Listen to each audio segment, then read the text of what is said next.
Those of you who watched one of our last videos over at the sand dunes, you will recall we had to tow a four-wheeler out. This is the four-wheeler. It took us, I don't know, a couple hours maybe to tow that thing from the backside of Sand Mountain. It's pretty hard towing in the sand.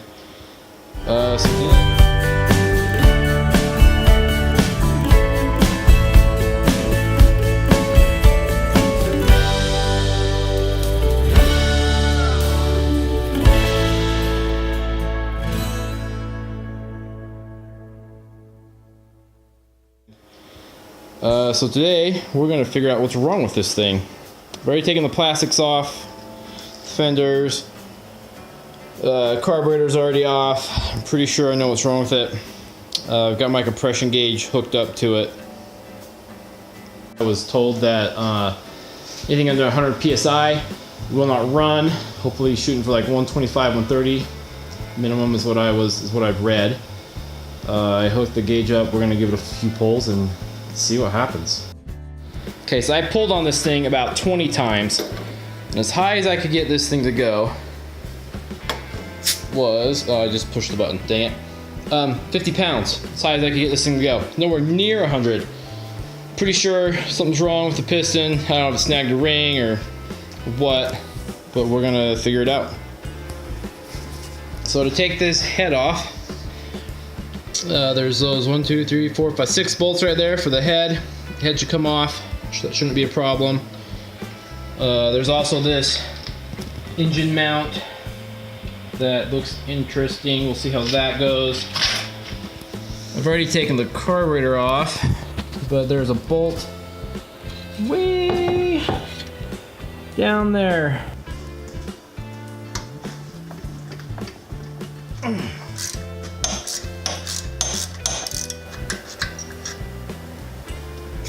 Only 5 more to go. That wasn't so bad.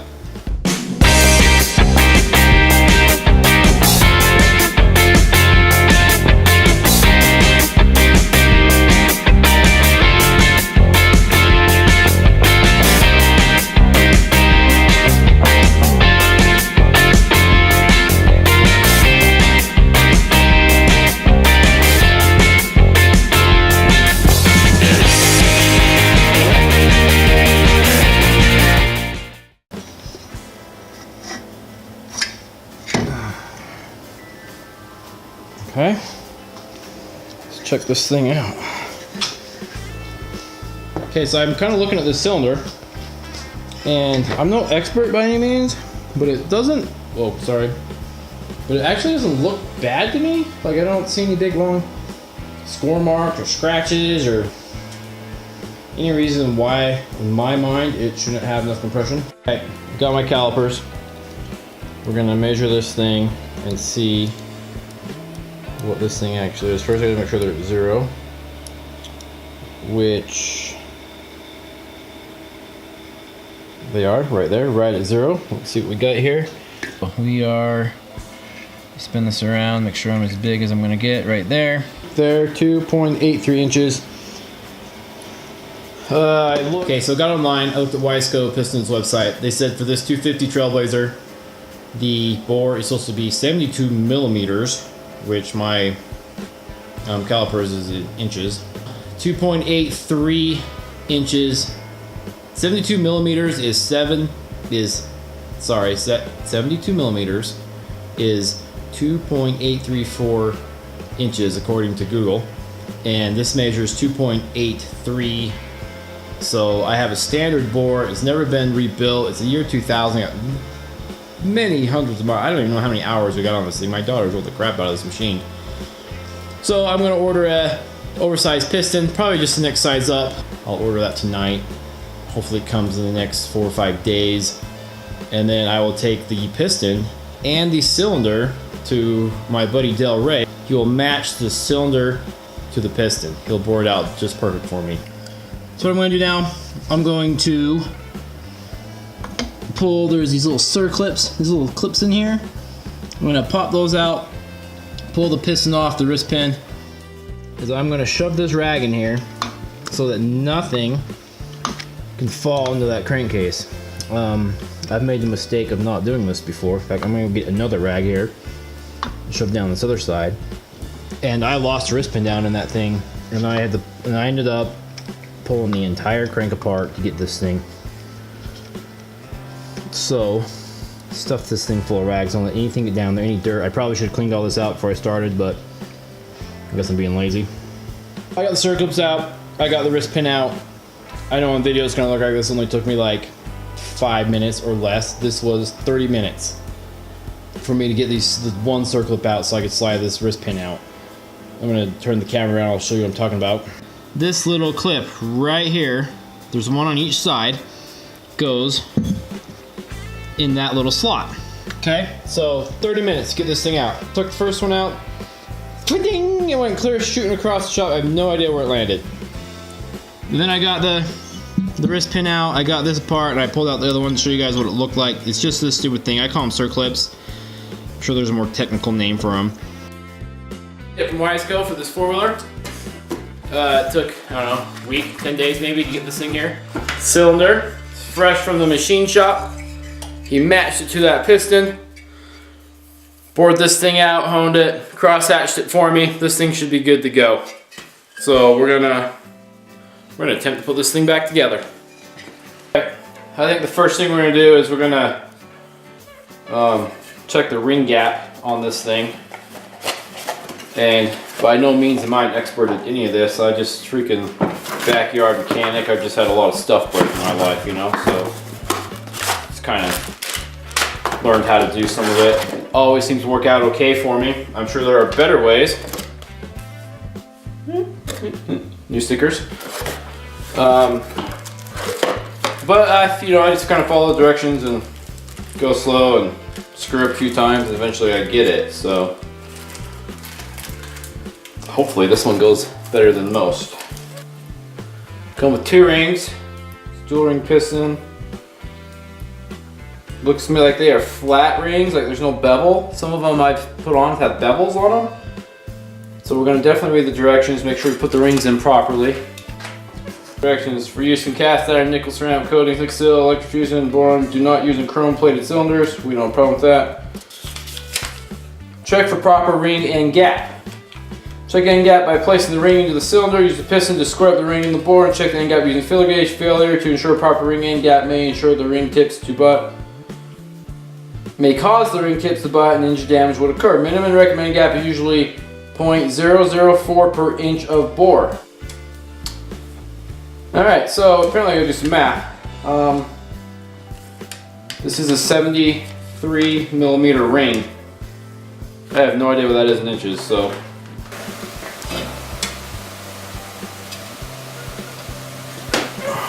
.9 of an inch. So this is basically 3 inches. 2.9 times 0.004. 0.012 on the filler gauge. Let's see where we're at here. We'll do this with both sets of rings, obviously. So, all I do, put them in there like that, one of them. Grab the piston, which is just the moment lost. Here we go. Nice little bag. Don't want to scratch it, I guess. I'll probably end up dropping it and breaking something, but alright. And then this piston, this has a little arrow on it. Arrow goes out the exhaust, so I'm just gonna kind of do the same thing. Just gonna set this on here. Maybe line it up with the, square it up with the existing ring mark, you know. It's nice and square in there. Pull this out.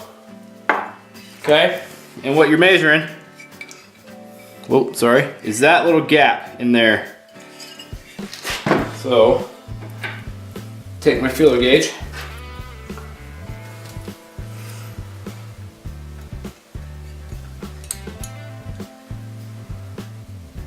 And see what we're at. Can't get that in there, it's not a big enough gap. I'm gonna grab it, let me see where it's at.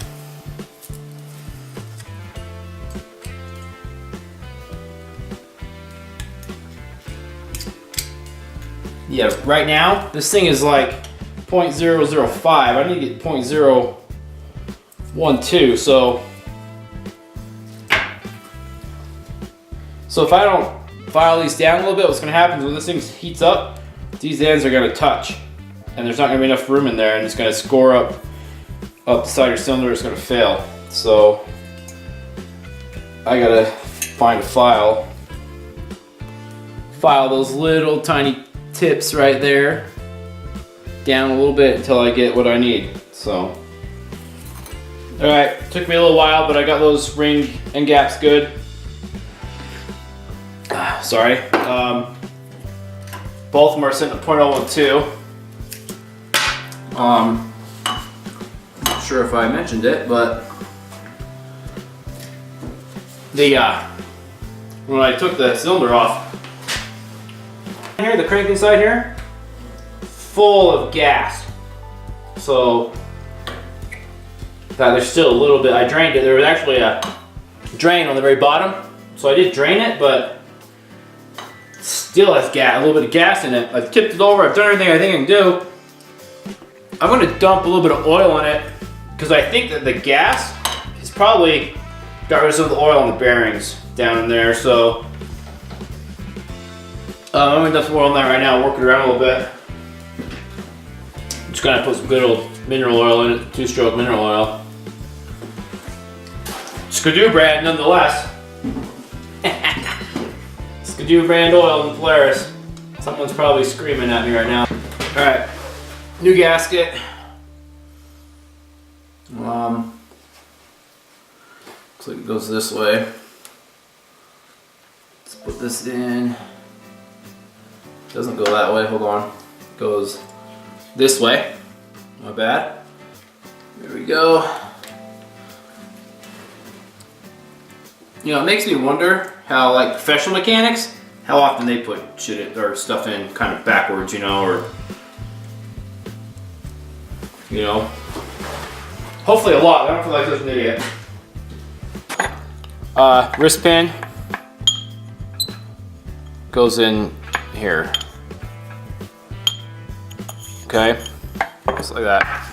First, you got these little circlips here that usually kick my butt. Like, these things are the most miserable things ever. They're such a stupid, simple thing. And this is, like I said, this never goes well for me. I've lost these things. They go flying across the shop. I don't even know. They probably make some tool. I don't know. You wouldn't think it'd be that hard to put this little ring in, but you know, but apparently I'm a jackass half the time. I don't even know what I'm doing, so here we go. I'm sure there's, maybe I ought to get on Google and find a better way to put these things in, you know. And this around. Oh, don't pop out, don't pop out. Oh yeah, okay. Here we go. That wasn't so bad actually. That actually worked out pretty well for me. So next is we gotta put this on the connecting rod on the bike. Slide that through with the bearing inside. Slide all this in all the way and get the other circlip in this side without dropping anything down that motor. So the worst part of the entire rebuild.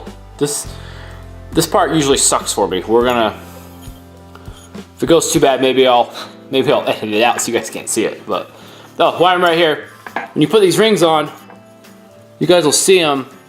There's some little pins in here that these have to be on so that these rings can't spin around. Because if they spin around, this end can come out and it can grab, it can snag like your exhaust port or your intake port or something, okay? So you gotta make sure when you put this in, so it'll spin, spin, spin, stop. There's a pin right there, okay? And they're offset. So if you don't do that, you're gonna ruin your bike, so be careful with that. All right, let's go see if we can get this thing together.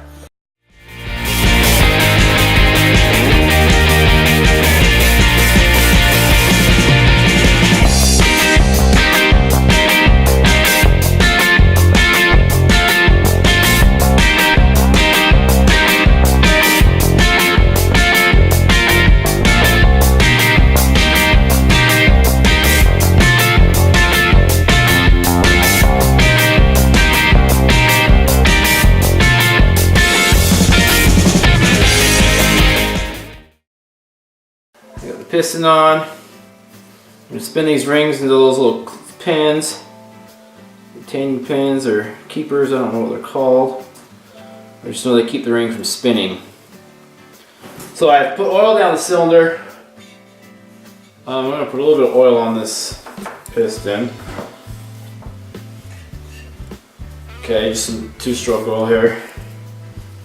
And we're gonna set the jug on. Pull this off, pull the rags out. Okay. Sometimes this goes well for me as well, other times it kicks my butt. We'll see what today will bring. Sometimes this is easier with a helper. In fact, I think Corey told me he'd come out and help me.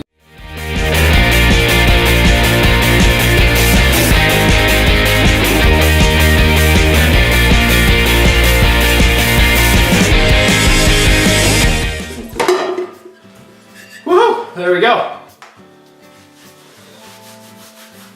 Alright, I think that actually went on pretty well for me. Usually they don't go on quite that quick for me, but that wasn't bad at all. So, we're almost done. We got a few more parts to put on. Bolt down some, we gotta bolt that jug down, there's 4 bolts. Torque it down to specs. I'm gonna put the head back on this thing.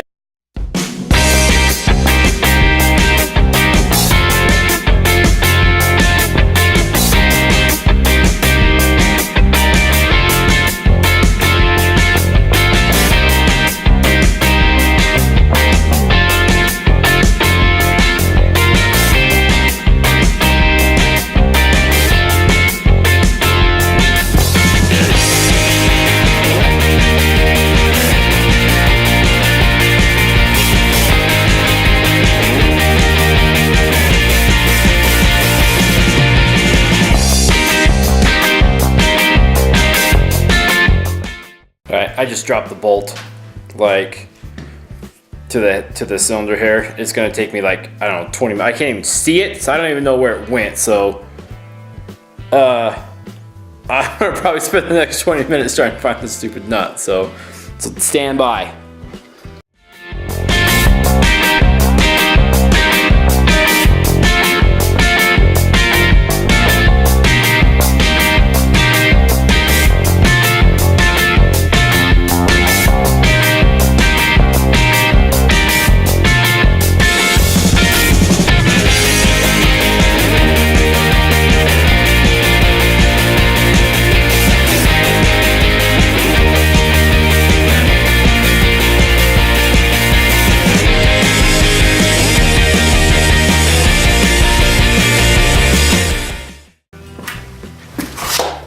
Alright everybody, welcome back. It's next afternoon.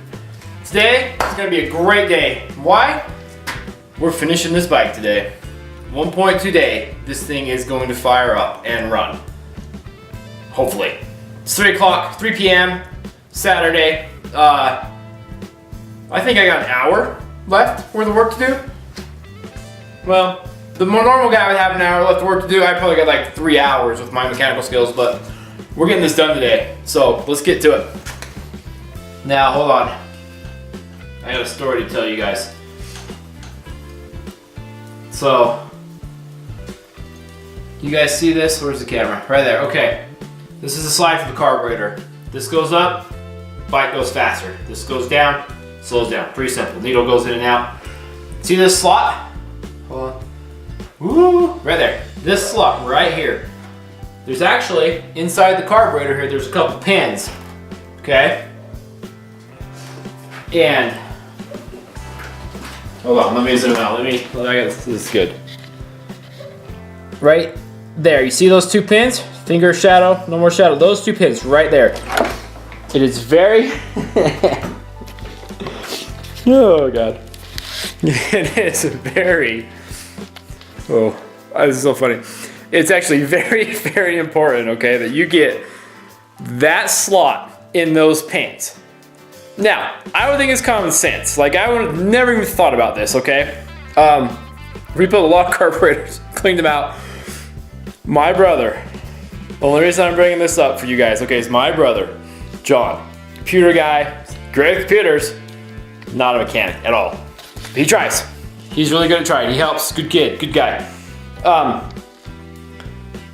He rebuilt this little 50 or 90cc four-wheeler for his kids. I helped him on. Put the carburetor back together, put it all in, put the slide in, tightened it up. Did not line those up. How the hell he even got together without lining that slide up with those pins, I have no idea. But he managed. And what happened? He started this thing up, okay? And of course the slide's not all, the needle's all the way down inside the nozzle. It's like revved up, ready to go. Automatic, it was in gear, he fired this thing up. It takes off on its own, okay? All right, I gotta take my earbud, this is so fun. Okay, so this thing takes off across my mom's yard. She owns basically an acre. This thing is just moving as fast as a little bike can go down across the field. My brother takes off, wait. Let me start over. He's in front of this bike, okay? Like your start, I think, starts this thing up in gear, which, you know, it's automatic, not a big deal. And what happens is it's like you already pressed the throttle. It's like full throttle already because that slide's not all the way in, right? Runs him over. This little 50 four-wheeler is like, you know, 2 feet off the ground. Runs his butt over, scrapes his head. He gets up. This thing is tearing down through my mom's property, okay? He chases after this thing. It's a little 90 four-wheeler. Trips or something, I don't remember exactly what he did. He fell. Tore his Achilles tendon. Yeah, 8 weeks of rehab. Couldn't work. Had to work from home. Luckily he does IT stuff, so it wasn't a huge problem. Finally chased down his four-wheeler, stopped it. I had to go have surgery. This was an event. All because he didn't line that up. Now I would have never thought that you could even put it together without lining this thing up. I don't know how he managed it, but he did. So yeah, it actually is pretty important that that goes together properly. Pretty funny story. I tease him about it all the time. John. Dance to Dave. Sorry, bro, but yeah, I love you, man, but that was pretty damn funny. All right, back to the bike. Does anybody know where I put the spark plug? I've been looking for 5 minutes. I cannot find this thing. Like, these are all my parts that I've left. You know, just normal stuff, air intake, fuel tank, filter. Like, I have no... This is actually for a different bike. Seriously. Anybody see it? No?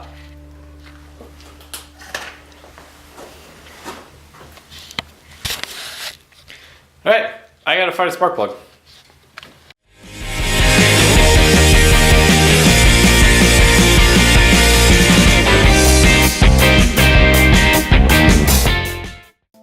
So, trip to town with the spark plug was a bust.